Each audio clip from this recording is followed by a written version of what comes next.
মহামান্য আদালত শিক্ষার্থীদের পক্ষে রায় দিয়েছে, সে অনুযায়ী সরকার প্রজ্ঞাপন দিয়েছে। কিন্তু সরকার এই প্রজ্ঞাপন দিতে যত রক্ত মারিয়েছে, যত লাশ পড়েছে, সেটা অনাকাঙ্ক্ষিত। এর জবাব আমরা চাচ্ছি। দ্বিতীয়ত, প্রজ্ঞাপনের আগে শিক্ষার্থী এবং অন্যান্য স্টেক হোল্ডারদের সাথে নীতি নির্ধারণী সংলাপ প্রয়োজন ছিল। এই ধরনের সংলাপ ছাড়া প্রজ্ঞাপনকে আমরা চূড়ান্ত সমাধান হিসেবে গ্রহণ করব না।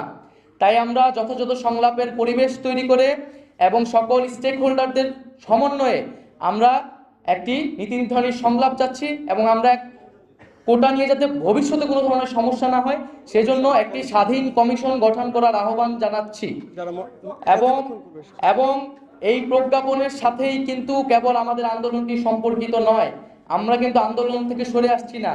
যারা জনগণ আমাদের সাথে নেমেছে, তাদের বক্তব্য, তাদের দাবি দেওয়া, তাদের যে হতাহত, তার সুস্পষ্ট সমাধান এবং বিচার না হওয়া পর্যন্ত আমাদের আন্দোলন কিন্তু অব্যাহত থাকবে।